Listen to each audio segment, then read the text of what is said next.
Hey everybody, and welcome back to the channel. I'm Christina, coming to you from the Catio. And before we get started on today's convo, I just want to kind of recap the past few days, because the last video I did was about setbacks. And yes, after my stepfather passed, I had several days full of anxiety and panic. And I have to say that as of yesterday, it started to subside, and I had a pretty good day today. But that's the thing, when you're healing from, this kind of form of abuse, you don't know what's going to trigger you. You don't know how you're going to respond and how your body is going to respond. And always remember, it's your central nervous system that is sometimes playing catch up with your mind.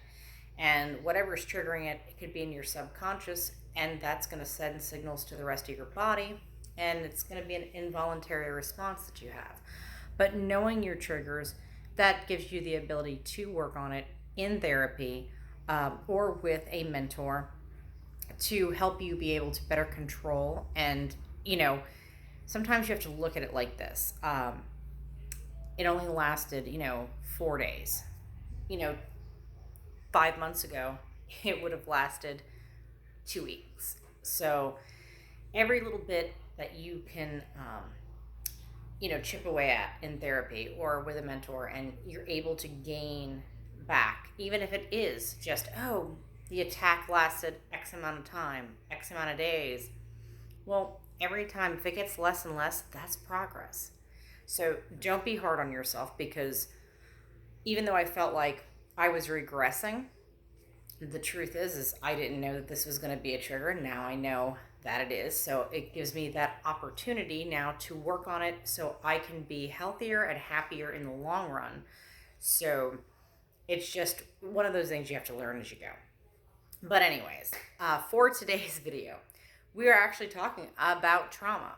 And when we hear, is all trauma the same? Is trauma? Well, yes and no. There are different types of styles of trauma. And when I say styles, whether it's like an acute trauma that happens one time, like a natural disaster. My two aunts actually went through their second round of losing their home due to a hurricane. The first time I was in elementary school and it was a tropical storm, and this time it was a hurricane that came through Florida, and they flooded out. And I don't want to project and say, they're, had a traumatic experience, but just by talking to them and them opening up to me, they obviously are still dealing with it daily. And that's kind of the acute trauma, the one-time thing that really you can't get over.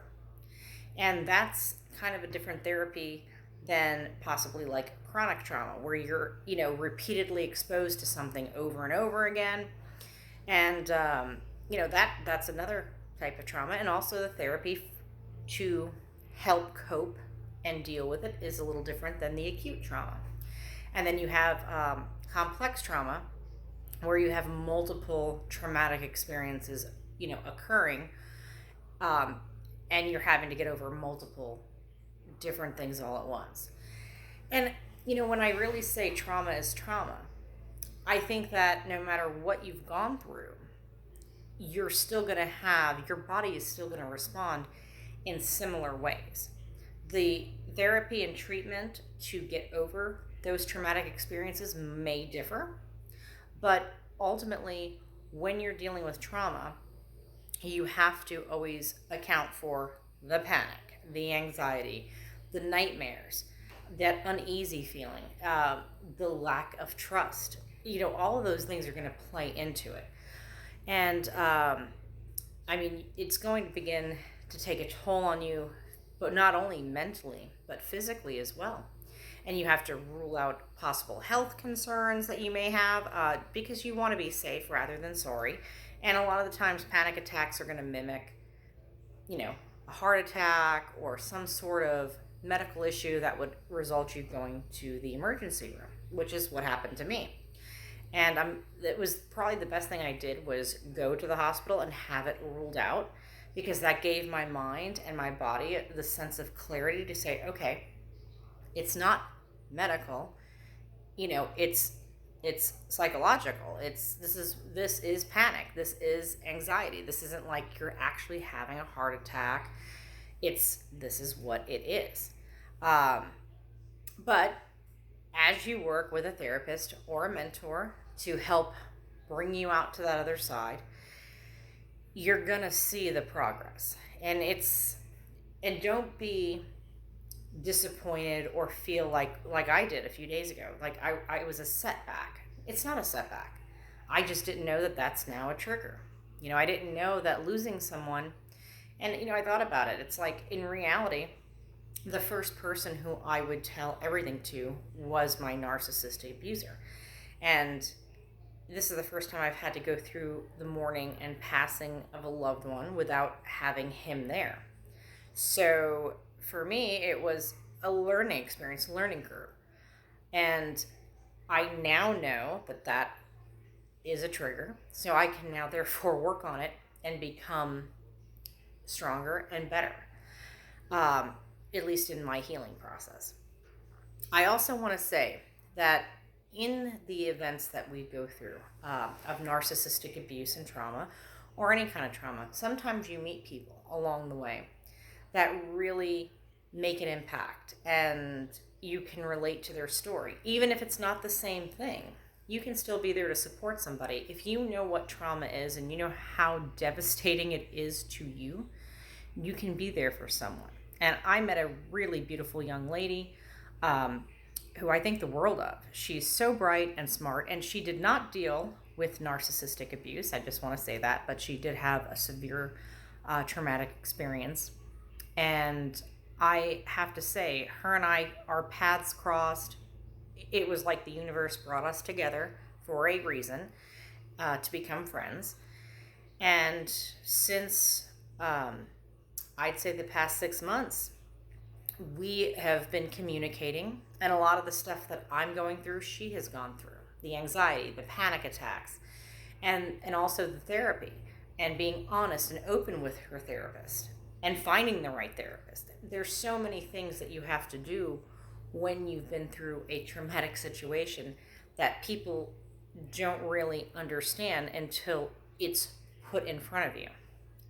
But just back to her for one moment, and I'm sure she's going to be watching, and you know who you are, so thanks for tuning in.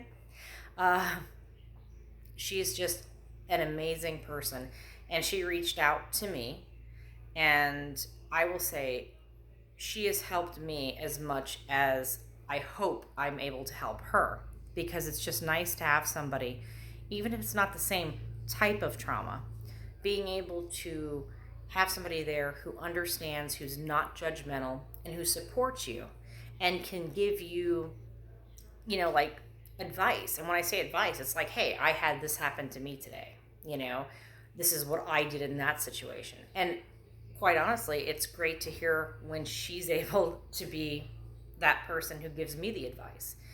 And I'm just happy sometimes the universe sends you people into your life, and I'm just very grateful that I had the opportunity to know her and see how, when I see her progress and how well she's doing, staying in therapy, bettering herself, finding new career opportunities, everything that is a positive, she has taken the initiative to do. And that's not easy when you've gone through a traumatic experience.